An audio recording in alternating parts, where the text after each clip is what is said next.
model range now goes from the $14,000 Kia Rio all the way up to a $60,000 plus K900. We test drove a Kia Soul, so we could get a $25 free gift card, which I haven't used yet. Thank you, Kia. And that was about $16,000, as base as possible. Didn't come with electric windows, they were roll up, and you couldn't use a key fob to unlock the car. You had to actually stick it in. So they have cars that are available for everyone on the lower end, for people who aren't wanting to spend as much on a car. And then they also cater to the community of people who want better value for the high-end luxury cars. And with this Cadenza and the K900, they are offering a pretty impressive alternative to either their American competitors, where for the same price you get a better quality, better designed car, or compared to its European competitors, you get all the features that they offer for a lower price point. So we're driving a 2017 Kia Cadenza Limited.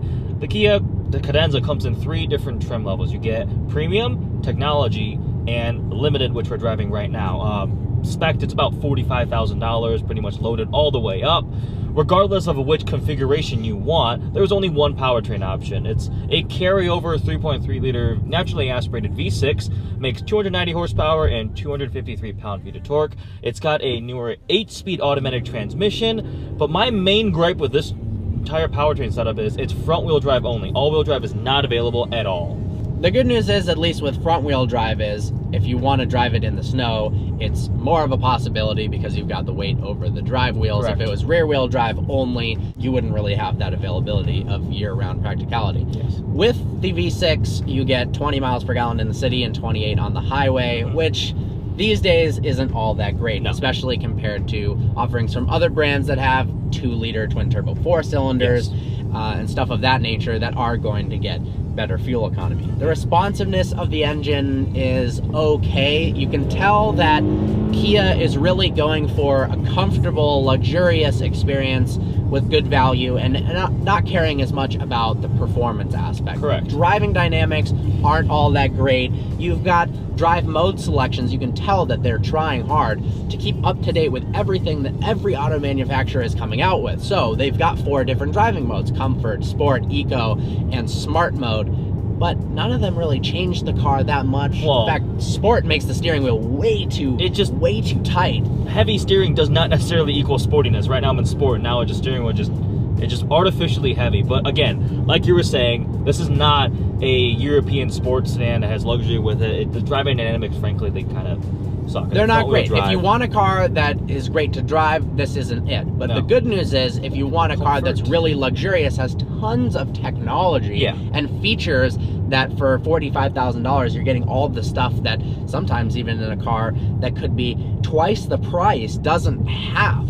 For instance, rear heated seats. That's not standard on an E-Class or a BMW 5 Series, or even all the way up to the 7 Series and the S-Class. Some of them come without heated rear seats. Yeah. You've also got electronic sunshades, heated and cooled front seats. What about the sound system? It's awesome. It's a 12-speaker, 630-watt Harman Kardon sound system. Sounds great. Sort of coming off with some of the more options you come with. Heated steering wheel, heads-up display. From a safety perspective, you get blind spot warning, lane keep warning, adaptive cruise control. I mean, these are all features that you kind of associate with a high-tech, upscale luxury vehicle. And then even further, the interior on this car is very nicely designed. Yeah. The material choices themselves are great, and the fit and finish is extremely good.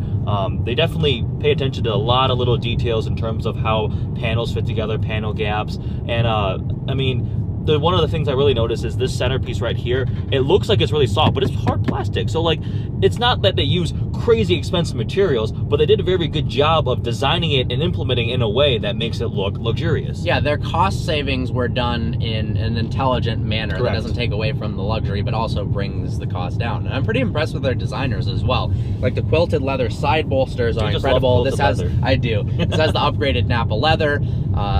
This nice looking, I don't even know what material that is, wooden the piano trim. black. The piano black is nice too. Big fan of that. Usually I'm not a huge fan, but it does look good in this application. It looks nice, and we've got a analog clock that looks nicer than the one in the Mercedes and Lexus. I love the way that looks. Start-stop button. The steering wheel controls, I'm not a huge fan of. The paddle response is pretty lousy. That's with the 8-speed transmission and the V6. But you've got a ton of options, from volume, calling, using hands-free, cruise control, adaptive cruise, changing the distance, a lot of things. The feedback on those buttons there on the steering wheel is a little weird. They're kind of plastic. Not a fan. But overall, the interior is excellent. Because we are in a limited level model, there's like suede headliner, we have the full panoramic sunroof. The white leather, I think, will get dirty really easily, but it looks really nice. It'd still be my choice. I love the way this looks. It gives the cabin a very airy and open feeling. This car feels like a large vehicle. It does. Not in terms of it's ungainly or difficult to drive, but it's large in that it feels spacious and comfortable and just open. And I was pretty impressed, actually really impressed with how much legroom there is in the back. Great. Even if you've got a larger passenger in the front, you still have way more than enough legroom as well as headroom. Mm-hmm. The sunroof is bigger than most cars out there. Yep. Like I said before, you've got electronic shades that fold back in a pretty nice manner. Mm-hmm. The screen, it's large, it's colored. 8-inch touchscreen. It responds a little bit slowly and the graphics aren't quite there yet, but that's comparing it to that second category of vehicles that are more expensive. Correct.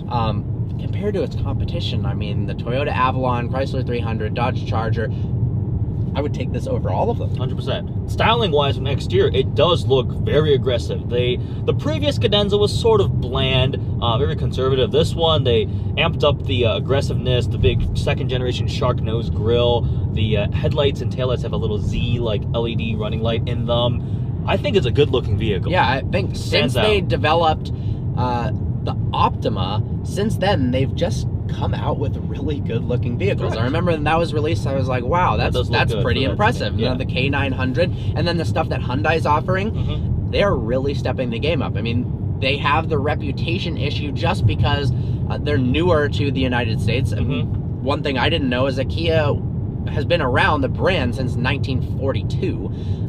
But 44 or 42? 1944. Yeah. But they made bicycles. They made bicycles, which, I mean, that's not uncommon. Toyota was in the textile business, BMW made airplanes, Lamborghini made tractors, but they didn't come to the United States until 1992, so they haven't had the time to develop that brand reputation, and because they came from South Korea, they also don't have the prestige of coming from Europe, whatever that means. Yeah. But I think they're doing very well from themselves, and it's only going to take a few more generations before it's almost a no-brainer if they can keep the cost down compared to the other luxury cars, why you would get this. And with the K900 and the new Cadenza, these are legitimate luxury awesome vehicles that, again, they compete in sort of the premium segment, but not quite the full-out luxury. But I mean, this thing truly does offer the features that the Germans do not offer or cost more to get. Yeah, so this car, fully loaded for $45, is cheaper than a BMW 5 Series. It's like it's cheaper than an E-Class, and it's also cheaper than an Audi A6. Yeah. And those cars aren't going to come with the features that you have here unless you start adding options. Correct. It almost fits in its own category of, it's above the level in every way of the Japanese and American competitors, and then it slots in at a price point below the European competitors. That's how they stay competitive. And look at the Genesis. It's a great gap that it fills. If you ride in this, it is very quiet and isolated from the road. Tire noise, wind noise, rough pavement, it doesn't really disturb it. This is a very refined cabin to be in. And it's really relaxing, and it's also really easy to drive. We got a heads-up display in front of me telling me the speed limit as well as my current speed. I don't know. I enjoy driving this car, and it's impressed me more than I thought it would. Correct. I spent a lot of time driving this all around on the freeway, commuting. It's very, very comfortable and luxurious given the price range. There are also a few specific features that I really like. For example, when you're in park, you go to reverse, it automatically tilts both your side view mirrors down. If you have the rear sunshade up, it'll lower that, and then the center screen will show your 360 view camera and your backup camera, which has multiple angles. And then when you put back into drive, the mirrors tilt back up, the sunshade starts going back up, and then the camera automatically changes to the front view. So just say you're pulling out or something, and there are like 4 or 5 different angles. You can view like side oncoming traffic, and view front facing. There's really configurable, really easy to drive and park. Despite that it is a relatively longer and larger vehicle, it's easy to place in a parking lot and stuff like that too. The exterior of this car reminds me of a more aggressive, better looking Ford Fusion. The front grille is kind of a similar shape. It looks a little bit Maserati-ish. It does, the concave in oval shape, yeah. Yeah, the upgraded 19-inch wheels on this car look really great. And I think a testament to the styling of this vehicle was I posted a picture on Instagram, not about this car at all. It was a picture for a parking tutorial that we did. And in the picture was a Lamborghini, a Mercedes S-Class parking, and then to the right of it, it was this 2017 Cadenza. And there were several comments that said, wow, that's a really nice new Kia. Are you guys gonna review it? But that does prove that people do find this car attractive. And I noticed quite a few people when I was parked or just driving down the road do look over at the car, kind of confused, like, what's that? That doesn't Well, the look other like thing is, I think, because this is brand new, the 17 literally, I think, just went on sale this month, so you haven't seen these on the road yet, but soon I'm sure you will see a couple of them. Definitely, they're eye-catching. I really do like the upgraded LED fog lights, running lights, headlights. The design of them is pretty complicated. One thing I did notice, this is the only vehicle I've ever seen where it has front lights on. The LED running lights are orange. They're like a yellowish orange. Yeah. Every other vehicle, they've always been white. And I thought it was a legal thing, but I mean, obviously it's road legal, it's here. But it's orange LED running lights in a line, so really cool. So as a summary, here are some of the things we love and hate about the Kia Cadenza. First off, the styling of the interior is absolutely beautiful. From the quilted leather to the nice looking dash design, analog clock, the beautiful sunroof. Suede headliner. They really got it right with the interior design. Styling and the material quality and build quality. Second up is the technology that you get given the price range. This has, again, in summary, heated and cooled front seats, heated steering wheel, heated outboard rear seats, cruise control, that's adaptive, heads-up display. I mean, all these luxury and tech features are available on this vehicle, and it's great. Last up, the value that you're getting. For $45,000, that is as high as you can spec this car, Correct. practically. It is so much better than its competitors, and it is just as good as cars that are out of its competition level in terms of price. Yes. So Kia has done a great job fitting this directly into a gap between premium vehicles and the luxury segment, and they've done a great job doing that. Things we don't like? First off is the drivetrain wise, it's not the most modern. It's a naturally aspirated, it is direct injected, but it's a 3.3 liter V6. It does have a newer 8-speed automatic, but it's not the most fuel efficient. 20, 28, it's not, there's a reason why new automakers go into forced induction, smaller displacement car engines. I'm looking forward to when they update that. Secondly, if you're looking for something that has excellent driving dynamics, this is not it. It's very comfortable to drive and relaxing. This is a luxury car, not a fun, sporty sedan whatsoever. But you just have to know that going in, and there's plenty of people who don't need those exciting driving dynamics. And if you don't, you can save a lot of money by getting a car that's just really good at being comfortable and luxurious, and not something that has all three. Yeah.